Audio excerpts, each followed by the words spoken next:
Welcome back to Cryptid Annihilation Coalition. Today we take a look at the White River Monster, known locally as Whitey, is one of America's most enduring cryptozoological legends, centered near the town of Newport in northeastern Arkansas. The creature is consistently described as a snake-like behemoth reaching up to 30 feet in length, possessing a spiny backbone, and emitting a loud, distinctive bellow. What began as a terrifying menace transformed over decades into a deeply loved fixture of regional culture, distinguished by its unique status as the only cryptid in the United States to be granted official state protection. In an unprecedented legislative act, the state designated a portion of the White River as the White River Monster Refuge, legally preserving the creature for posterity.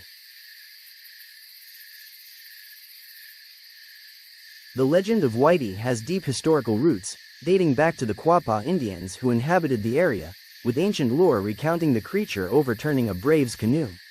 This mythic quality was cemented during the Civil War, when Whitey was credited with overturning a loaded Confederate gunship, becoming a powerful, non-human explanation for maritime disasters on the vital waterway.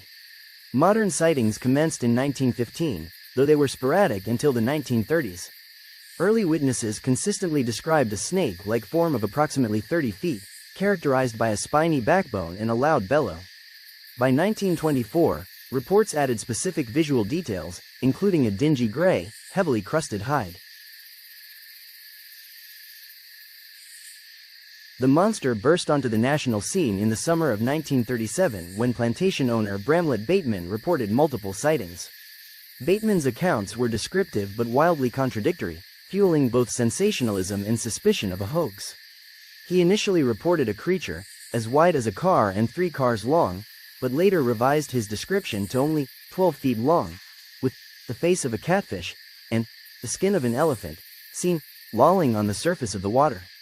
The hysteria generated by the media attention drew thousands of visitors, some arriving armed with cameras, explosives, and even a machine gun, intent on capture or destruction. Bateman himself, viewing the creature as a threat to his crops, sought permission to blow up the eddy where it was sighted using TNT, though the request was denied. Capture attempts were organized but ultimately brief and expensive. Local authorities solicited federal assistance, with Captain Jack Carter of the U.S. snagboat Tom Stallings lending credence to the sighting by declaring the observed bubbles were certainly caused by some living object. Meanwhile, a local toll bridge collector announced plans to construct a massive rope net, 40 by 15 feet, for the capture, but the effort collapsed almost immediately due to a lack of money and materials, donations.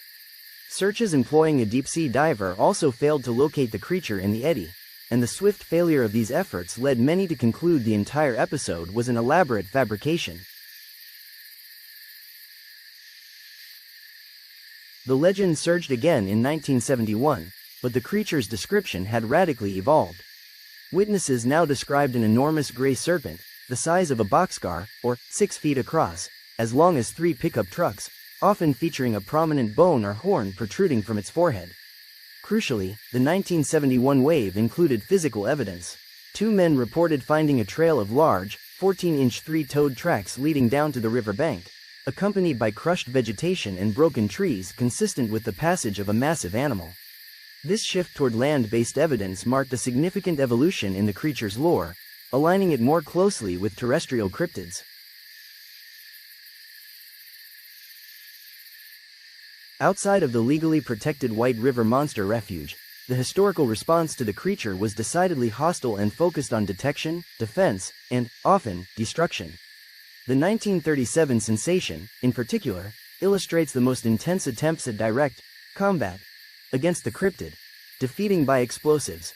Plantation owner Bramlett Bateman, viewing the creature as a threat to his crops, intended to blow up the eddy where Whitey was sighted using TNT. This aggressive plan, though ultimately denied by authorities, demonstrated the initial local intent to eliminate the threat. Detection and capture methods. During both the 1937 and 1971 waves of sightings, numerous detection and capture methods were attempted or proposed, showing the level of commitment to physical confrontation. Massive nets. W.E. Penix, a local toll bridge collector, directed a plan to construct a huge rope net, specified to be 40 by 15 feet with an 8-inch mesh, intended for capture. The plan failed due to lack of funds, but it represented a serious attempt at physical confinement. Specialized equipment. federal authorities were solicited to send the U.S. snagboat Tom Stallings to investigate the site. Furthermore, a deep-sea diver was employed to search the eddy, though without success.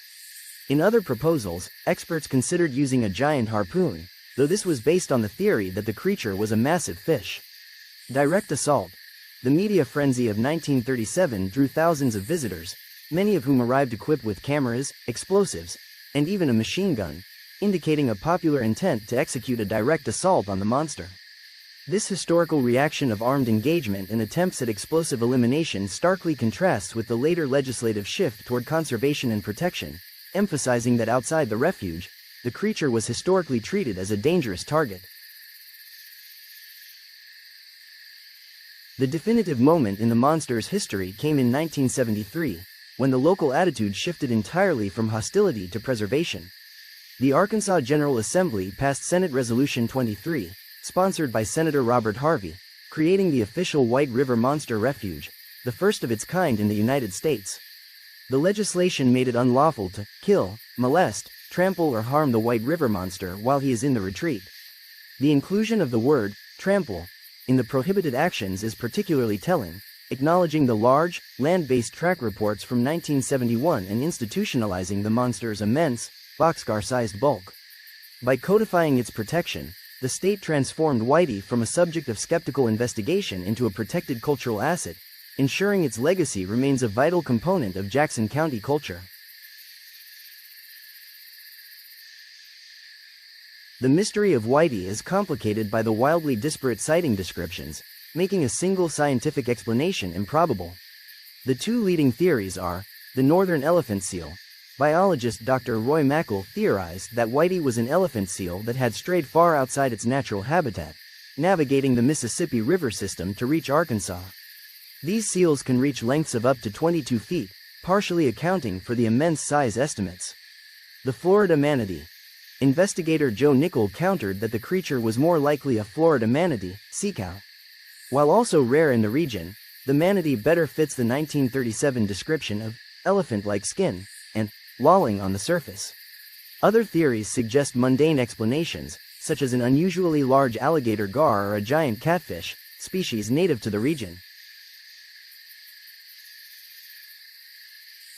Ultimately, the longevity of the White River Monster is secured not by conclusive identification, but by its unique legislative status. The creation of the White River Monster Refuge cemented Whitey's place as a protected icon, transforming a local river legend into a permanent fixture of Arkansas's cultural and promotional landscape. Be safe, be aware, protect the water.